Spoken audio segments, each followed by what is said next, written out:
चले भाई। So very good evening to all of you. I hope वापस से वही बात कि पढ़ाई लिखाई पर ध्यान दिया जा रहा होगा, ऐसे उम्मीद कर लेते हैं। चले सर, अभी तक हमने क्या क्या डिस्कस कर लिया। हम एक चैप्टर डिस्कस कर रहे थे बेटा जिसका नाम था financial management. And till date हमने बेटा उसमें सारे के सारे डिसीजंस खत्म कर लिए हैं। और उसके साथ साथ हमने कल की क्लास में बेटा कैपिटल स्ट्रक्चर पर भी बात कर ली थी, हाँ या ना? बिल्कुल सही। आज हम आ गए बेटा इस चैप्टर के लास्ट टॉपिक पर जिसका नाम है fixed capital versus working capital. आज हमको ये टॉपिक खत्म करना है और इसके बाद हो जाएगा ये चैप्टर खत्म। चलेगा? आइए साहब शुरुआत करते हैं। नोट्स आप ओपन कर लें और बस वही जो रेड इंक में और जो ग्रीन इंक में होगा केवल हमने उस पर ही फोकस करना है। चलेगा? आइए साहब, शुरुआत यहां से होती है कि सर जब भी हम बिजनेस में फाइनेंस की बात करते हैं तो किसी भी बिजनेस को चलाने के लिए जो पैसा लगता है उसको हम क्या बोलते हैं? Business finance. चलेगा? अब सर बिजनेस में जो हम पैसा लगा रहे हैं जिसको हम कैपिटल बोलते हैं, बेसिकली वो पैसा वो कैपिटल दो जगह यूटिलाइज की जाती है या दो जगह इन्वेस्ट की जाती है। एक तो जगह होती है सर कहां पर? ऑन द इन्वेस्टमेंट या परचेज ऑफ फिक्स्ड असेट्स। सो वो पैसा वो कैपिटल जो आप फिक्स्ड असेट्स को परचेज करने पर लगाते हो उसको बोलते हैं fixed capital. On the other hand एक पैसा ऐसा है बेटा, एक एक्सपेंडिचर ऐसा है जो आप डे टू डे मैनेजमेंट के लिए खर्च करते हो जिसको आप बोलते हो वर्किंग कैपिटल। क्योंकि सर हमने लास्ट क्लास में समझा कि सर वर्किंग कैपिटल को मैनेज इसलिए करना पड़ेगा क्योंकि ये आपकी प्रॉफिटेबिलिटी को इंपैक्ट करेगा, ये आपकी लिक्विडिटी को इंपैक्ट करेगा।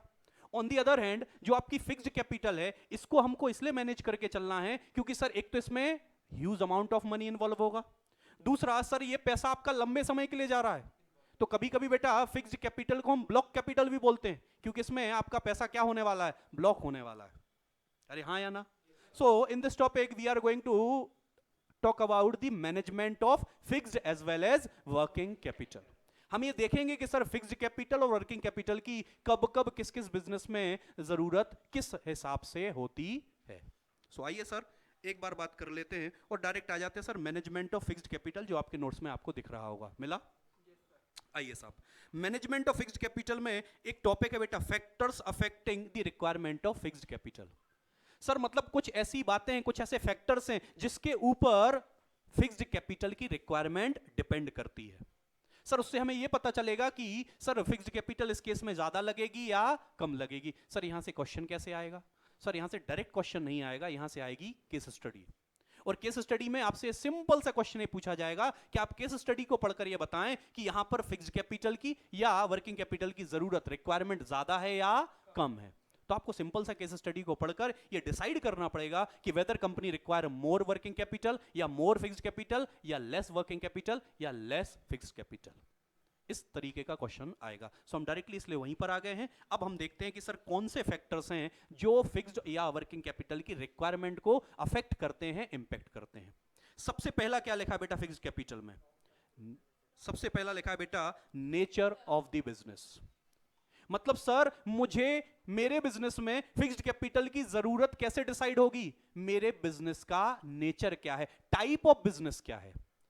सर टाइप ऑफ बिजनेस मतलब सर मेरा काम जो है, मेरे बिजनेस का जो नेचर है, जो टाइप है, क्या मैं मैन्युफैक्चरिंग हूं, क्या मैं सर्विस हूं या मैं ट्रेडर हूं।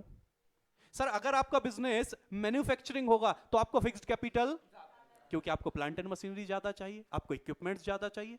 ऑन दी अदर हैंड अगर आप ट्रेडर हैं या सर्विस प्रोवाइडर हैं तो इन कंपैरिजन विद मैन्युफैक्चरिंग आपको वर्किंग फिक्स्ड कैपिटल कम लगेगी। चलेगा? ये है नेचर ऑफ दी बिजनेस। दूसरा क्या लिखा बेटा? Scale of operation. Scale of operation मतलब सर आप बड़े लेवल पर काम कर रहे हो या सर छोटे लेवल पर काम कर रहे हो। सर अगर मैं बहुत बड़े लेवल पर काम कर रहा हूं, मैं होल इंडिया में अपना प्रोडक्ट सप्लाई करना चाहता हूं या कर रहा हूं, तो सर मुझे उसके हिसाब से फिर प्रोडक्शन भी ज्यादा करना पड़ेगा। और ज्यादा प्रोडक्शन मतलब ज्यादा बड़ी मशीन्स चाहिए पड़ेंगी, again which will require more fixed capital. तो अगर आपका स्केल ऑफ ऑपरेशन बड़ा है तो फिर फिक्स्ड कैपिटल भी आपको ज्यादा रिक्वायर्ड रहेगी। चलेगा? तीसरा क्या लिखा बेटा? Choice of technique. Sir business using capital intensive technique और लेबर। अगर आप अपने यहां मशीन्स बहुत ज्यादा यूज करते हैं, कैपिटल इंटेंसिव टेक्निक यूज करते हैं, तो फिर राजा आपको क्या लगेगा? फिक्स्ड कैपिटल ज्यादा लगेगी। लेकिन अगर आप लेबर ज्यादा यूज कर रहे हैं तो फिर आपको मशीन्स की बहुत ज्यादा जरूरत पड़ेगी नहीं, उस वजह से आपको फिक्स्ड कैपिटल भी कम लगेगी। पहला क्या था बेटा? Nature of business. दूसरा क्या लिखा? Scale of operation. तीसरा क्या लिखा? Choice of technique. चौथा टेक्नोलॉजी अपग्रेडेशन। अच्छा, बहुत सारी इंडस्ट्रीज ऐसी हैं बेटा जहां पर जो टेक्नोलॉजी यूज हो रही है वो बहुत रैपिडली, बहुत जल्दी जल्दी अपग्रेड होती है, चेंज होती रहती है। तो अगर फॉर एग्जांपल टेक्नोलॉजी की बात करो और एजुकेशन की बात करें, मान लो एजुकेशन सेक्टर एक ऐसा सेक्टर है कि इसमें टेक्नोलॉजी बहुत जल्दी जल्दी चेंज होती है। तो मैंने से फॉर एग्जांपल अभी एक एक्स टेक्नोलॉजी पर मैंने काम करना चालू किया और मैंने देखा 6 महीने बाद टेक्नोलॉजी बदल गई, तो मुझे ये सारे जो इक्विपमेंट्स हैं फिर क्या करने पड़ेंगे? अपग्रेड करने पड़ेंगे या चेंज करने पड़ेंगे। तो अगर आपकी इंडस्ट्री ऐसी है, आपका बिजनेस ऐसा है जहां पर टेक्नोलॉजी बहुत जल्दी जल्दी चेंज होती है, बहुत जल्दी जल्दी अपग्रेड होती है, तो फिर आपको फिक्स्ड कैपिटल की रिक्वायरमेंट भी ज्यादा लगेगी, क्योंकि आपकी जो मशीन्स हैं वो ऑब्सोलेट होती जाएंगी, वो आउटडेटेड होती जाएंगी, तो उसको अपडेट करने के लिए आपको पैसा लगाना पड़ेगा। लेकिन अगर आपकी बिजनेस ऐसा है, आपकी इंडस्ट्री ऐसा है कि सर टेक्नोलॉजी बहुत ज्यादा जल्दी अपग्रेड या चेंज नहीं होती है, तो फिर आपको फिक्स्ड कैपिटल की जरूरत भी कम पड़ेगी। चलेगा? अगला क्या लिखा बेटा? सिंपल सा, sir there is a direct relation between growth and capital requirement. Sir अगर ग्रोथ प्रोस्पेक्टस ज्यादा है, ग्रोथ के चांसेस बहुत ज्यादा हैं, तो 100% आपको कैपिटल भी ज्यादा ही लगने वाली है, चाहे वो फिक्स्ड कैपिटल हो, चाहे वो वर्किंग कैपिटल ही क्यों ना हो। लेकिन अगर आपको लगता है कि अभी ग्रोथ का जैसा कोई प्रोस्पेक्टस नहीं दिख रहा, ग्रोथ के चांसेस नहीं दिख रहे हैं, तो फिर मालिक आपको अभी फिलहाल कैपिटल इन्वेस्ट करने की जरूरत भी नहीं पड़ेगी। नेक्स्ट क्या लिखा बेटा? डाइवर्सिफिकेशन। सर अगर आपकी इंडस्ट्री ऐसी है, आपका बिजनेस ऐसा है जहां पर डाइवर्सिफाई करना पॉसिबल है। सर डाइवर्सिफाई करना मतलब नंबर ऑफ ब्रांचेस ओपन कर लो, number of product add on कर लो। फॉर एग्जांपल अभी तक हम कॉमर्स में डील कर रहे हैं और हमारी तो इंडस्ट्री ऐसी कि भाई हम डाइवर्सिफाई कर सकते हैं, भाई हम साइंस भी इसमें ऐड ऑन कर दें। लेकिन सर कल को अगर आप एक और सर्विस ऐड ऑन करते हो जिसका नाम है साइंस, तो क्या सर आपको इंफ्रास्ट्रक्चर ज्यादा नहीं लगेगा? सर क्या फैकल्टीज ज्यादा नहीं लगेंगी? तो सर क्या कैपिटल ज्यादा नहीं लगेगी? तो सर अगर डाइवर्सिफिकेशन करना चाह रहे हो या डाइवर्सिफिकेशन की पॉसिबिलिटीज हैं, तो it will require more fixed capital. और अगर डाइवर्सिफिकेशन जैसा कोई कॉन्सेप्ट ही नहीं है, तो फिर आपको फिक्स्ड कैपिटल की जरूरत भी कम पड़ेगी। आगे क्या लिखा बेटा? Financing alternatives. अच्छा, एक तो आपके पास ऑप्शन होता है कि आप किसी भी एसेट्स को बेटा डायरेक्टली पूरा फुल पेमेंट करके परचेज कर लें, किसी एसेट्स को परचेज करना है, या एक सिस्टम चलता ना ईएमआई, लीज फाइनेंसिंग। सर दोनों में अंतर यह है कि अगर आप पहले ऑप्शन को चूज करते हो तो आपको immediately huge amount of money पे करना पड़ेगा, बट इन केस नंबर 2 जहां पर ईएमआई और लीज फाइनेंसिंग होती है, आपको इमीडिएटली बहुत बड़ा अमाउंट नहीं पे करना है, आपको मंथली एक इक्वल अमाउंट पे करना पड़ता है। तो सर अगर फाइनेंसिंग ऑल्टरनेटिव अवेलेबल हैं तो उस केस में आपको फिक्स्ड कैपिटल लगेगी कम। लेकिन सर अगर ऐसे कोई भी ऑल्टरनेटिव अवेलेबल नहीं है, सर कोई फाइनेंसिंग अवेलेबल नहीं है, कोई ईएमआई का ऑप्शन नहीं है, तो फिर तो आपको अगर कोई एसेट्स परचेज करनी है तो सर एक बहुत बड़ा ह्यूज अमाउंट ऑफ मनी आपको वन शॉट पे करना पड़ेगा, और जो डायरेक्टली लीड करेगा मोर फिक्स्ड कैपिटल रिक्वायरमेंट को। आई होप क्लियरिटी है दिमाग में। चलें सर, आसान है। अगला क्या लिखा बेटा? Level of collaboration. अच्छा, आपने सुना होगा ना मर्जर्स होते हैं, ज्वाइंट वेंचर्स बना लेते हैं लोग, जैसे हमने भी अभी एक रिसेंटली ज्वाइंट वेंचर एंटर किया। सर आप सोच कर देखो, अगर फॉर एग्जांपल से मुझे इस एरिया से किसी दूसरे एरिया में एक ब्रांच ओपन करनी है, तो एक ऑप्शन तो है कि सर मैं वहां पर पूरा इंफ्रास्ट्रक्चर खुद का सेटअप करूं, मैं एक पहले बिल्डिंग लूं, एक फ्लोर लूं, फिर उसमें टेबल बेंचेस जो जो सारी रिक्वायरमेंट है सारी चीजें वहां पर खुद लगाऊं। सर इसमें क्या होगा? पैसा लगेगा ज्यादा। दूसरा, मैंने देखा एक ऑलरेडी वहां पर कोचिंग रनिंग है, तो कोचिंग रनिंग है तो मैंने उनसे जाकर टाई अप कर लिया कि भैया आप पढ़ा रहे हो दूसरा सब्जेक्ट, हम पढ़ा लेते हैं दूसरा। वो तैयार हो गए। क्या मुझे अब बेंचेस टेबल खरीदनी पड़ेंगी? क्या मुझे और कोई इंफ्रास्ट्रक्चर खरीदने पड़ेगा? Answer is no. तो अगर लेवल ऑफ कोलैबोरेशन है, मर्जर्स, ज्वाइंट वेंचर्स जैसे फीचर्स हैं, तो फिर फिक्स्ड कैपिटल लगेगी कम, और अगर ऐसे कोई ऑप्शंस नहीं है तो फिर फिक्स्ड कैपिटल लगेगी ज्यादा। आई होप बात आपको समझ में आ रही हो। सो ये था बेटा all about management of fixed capital, और ये सारे फैक्टर्स हैं जिन पर फिक्स्ड कैपिटल की रिक्वायरमेंट डिपेंड करती है। Now moving on, working capital. So working capital का पहला तो ये आप जानते हैं कि सर वर्किंग कैपिटल मतलब सर वो मनी, वो कैपिटल जो डे टू डे ऑपरेशंस के लिए यूज होती है। सर ऐसी एसेट्स जो 1 ईयर में कैश में कन्वर्ट की जा सके, ऐसी एसेट्स को क्या बोलते हो? Current assets. और वर्किंग कैपिटल को इन्वेस्ट करके आप जो असेट्स एक्वायर करते हो वो एसेट्स कौन सी कहलाती हैं? Current assets. अब सर वर्किंग कैपिटल कितनी लगेगी, रिक्वायरमेंट कितनी होगी, ये भी डिपेंड करेगी कुछ बातों पर जिनको हम बोलते हैं factors affecting requirement of working capital. आइए आ जाते हैं सर, सबसे पहला फिर वही लिखा बेटा, nature of operation, nature of sorry business. Nature of business, sir आप ट्रेडर हो कि सर्विस प्रोवाइडर हो? सर हम ट्रेडर हैं, तो फिर आपको स्टॉक मेंटेन करना पड़ेगा, एंड स्टॉक मतलब ज्यादा वर्किंग कैपिटल। अरे हाँ। सेकंड क्या लिखा सर? Scale of.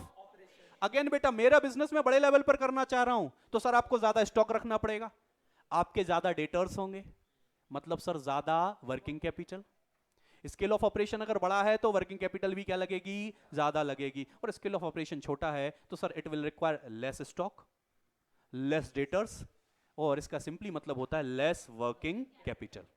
बोलो सर यहां तक क्या मेरी बात समझ में आती है? तीसरा क्या लिखा बेटा? Business cycle. आपको पता है बिजनेस बहुत सारे फेजेस से होकर गुजरता है, एक को तो बोलते हैं बूम, एक को बोलते हैं रिसेशन। बूम पर होने का मतलब क्या होता है सर? कि आपके प्रोडक्ट की, आपके सर्विसेज की डिमांड क्या होगी? ज्यादा होगी। और सर अगर आपके प्रोडक्ट की डिमांड आपको लगता है ज्यादा होने वाली है तो आप प्रोडक्शन भी क्या करोगे? ज्यादा। आप स्टॉक भी मेंटेन क्या करोगे? ज्यादा। It will require high working capital. लेकिन आपने देखा कि हमारा मार्केट तो रिसेशन में है, मेरे प्रोडक्ट की, मेरे सर्विसेज की अभी फिलहाल ज्यादा डिमांड नहीं रखने वाली है, तो फिर आप क्या करोगे sir? Less production, less stock, less debtors, ultimately less working capital. हाँ या ना? आगे बढ़ते हैं सर, अगला क्या लिखा sir? Seasonal factor. There are so many product जो सीजन्स के हिसाब से रहते हैं। ठंड में उलन प्रोडक्ट आएंगे, अभी उलन क्लोथ्स। अरे हाँ, अभी गर्मी आएगी तो फिर उसके हिसाब की चीजें। और अगर आपका प्रोडक्ट, आपकी सर्विस सीजनल है, तो आपका जब सीजन आएगा तो फिर आपके प्रोडक्ट की डिमांड ज्यादा होगी, और डिमांड ज्यादा मतलब प्रोडक्शन ज्यादा, डेटर्स ज्यादा, सेल्स ज्यादा, तो अल्टीमेटली आपको वर्किंग कैपिटल भी ज्यादा लगानी पड़ेगी। लेकिन आपका सीजन नहीं है, अभी आपका जो प्रोडक्ट है वो सीजन है ही नहीं आपका, तो फिर सर आपके प्रोडक्ट की डिमांड कम, दैट मींस आपको वर्किंग कैपिटल भी लगेगी कम। अगला क्या लिखा बेटा? Production cycle. Sir production cycle का मतलब time required to convert the raw material into finish goods. Sir आपका प्रोडक्ट को बनने में कितना वक्त लगता है? रॉ मटेरियल से फिनिश गुड्स होने तक जो टाइम लगता है उसको हम क्या बोलते हैं? Production cycle. मुझे आप बताओ, अगर प्रोडक्शन साइकिल बड़ी है, मतलब आपके प्रोडक्ट को बनने में टाइम ज्यादा लगता है, तो वर्किंग कैपिटल ज्यादा लगेगी कि कम लगेगी?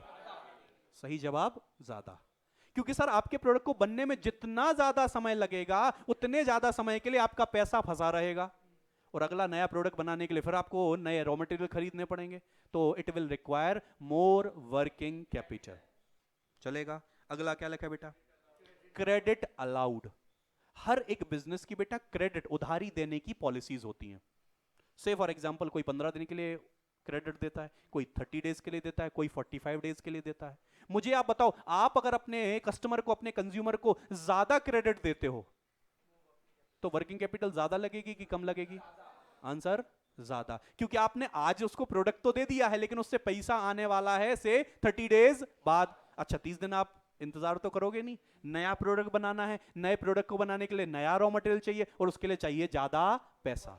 तो अगर आप क्रेडिट ज्यादा अलाउ करते हो बेटा तो वर्किंग कैपिटल भी लगेगी ज्यादा। और उसके जस्ट नीचे लिखा है बेटा क्रेडिट अवेल्ड। अवेल्ड मतलब आपको अपने सप्लायर से कितनी क्रेडिट मिलती है, और अगर आपको अपने सप्लायर से क्रेडिट ज्यादा मिलती है तो वर्किंग कैपिटल कम। सही जवाब। क्योंकि अगर मुझे उधारी पर ज्यादा सामान मिलता रहेगा तो मुझे पैसा कम लगेगा, पैसे की जरूरत कम पड़ेगी, तो वर्किंग कैपिटल की रिक्वायरमेंट हो जाएगी कम। बहुत बढ़िया। अगला क्या लिखा बेटा? Operating efficiency. आप अपने रिसोर्सेज को कितने ऑप्टिमली यूटिलाइज करते हो, कम से कम कॉस्ट में कितना मैक्सिमम आउटपुट निकालते हो, वो होती है ऑपरेटिंग एफिशिएंसी। अगर आपकी ऑपरेटिंग एफिशिएंसी बहुत बढ़िया है, आप कम से कम कॉस्ट में ज्यादा से ज्यादा आउटपुट निकालते हो, तो वर्किंग कैपिटल लगेगी कम। और अगर एफिशिएंसी ज्यादा नहीं है, वेस्टेज ज्यादा है, तो फिर वर्किंग कैपिटल लगेगी ज्यादा। नेक्स्ट क्या लिखा बेटा? Availability of raw material. Sir अगर आपका प्रोडक्ट ऐसा है जिसमें जो रॉ मटेरियल लगता है वो रॉ मटेरियल इजीली अवेलेबल है, जब आप ऑर्डर प्लेस करोगे तब आपको रॉ मटेरियल मिल जाएगा, तो फिर आपको उसको स्टॉक मेंटेन करने की जरूरत, और अगर स्टॉक मेंटेन करने की जरूरत नहीं है मतलब वर्किंग कैपिटल भी लगेगी कम। सही जवाब। और अगर आपका रॉ मटेरियल ऐसा है कि बड़ा लिमिटेड मिलता है, सर अभी ले लो फिर कल मिले ना मिले, तो फिर आपको स्टॉक बड़ा मेंटेन करना पड़ेगा, और स्टॉक मेंटेन करना मतलब वर्किंग कैपिटल लगेगी ज्यादा। ग्रोथ अब भी बता दिया कि सर ग्रोथ के कॉन्सेप्ट में तो चाहे फिक्स्ड हो या वर्किंग हो, आपको कैपिटल तो दोनों ही ज्यादा लगने वाली है। नेक्स्ट क्या लिखा बेटा, लेवल ऑफ कंपटीशन। अगर आपके यहां सर कंपटीशन बहुत हायर लेवल पर है, तो आप अपने प्रोडक्ट की सेल को कंटिन्यू मेंटेन करने के लिए, कंपटीशन में बने रहने के लिए क्या करोगे, स्टॉक हैवी मेंटेन करोगे, ताकि आपका कस्टमर जैसी डिमांड करे आप उसकी डिमांड तुरंत फुलफिल, क्योंकि तुम नहीं फुलफिल कर पाओगे तो वो दूसरे क्या निकल लेगा, तो उसके लिए आपको वर्किंग कैपिटल लगेगी ज्यादा। नेक्स्ट क्या लिखा है, इन्फ्लेशन। बेटा महंगाई डायरेक्ट रिलेशन है, जितना ज्यादा महंगाई होगी बेटा वर्किंग कैपिटल की रिक्वायरमेंट भी आपको ज्यादा लगती रहेगी, क्योंकि आप जो इनपुट्स यूज कर रहे हो बेटा वो महंगे होते जाएंगे, महंगे होते जाएंगे मतलब आपको पैसे की जरूरत भी ज्यादा लगेगी। यहां पर बेटा हमने ये सीखा इन 12 पॉइंट के अंदर कि sir requirement of working capital किन बातों पर डिपेंड करती है। यहां पर बेटा ये चैप्टर हो जाता है समाप्त, यहां पर ये पूरा चैप्टर हो गया है बेटा खत्म। आज का जो हमने लेक्चर देखा उसमें ये देखा कि sir requirement of fixed capital and working capital किन बातों पर डिपेंड करती है। एक बार आप देख लें, in case of any doubt please let me know. Thank you.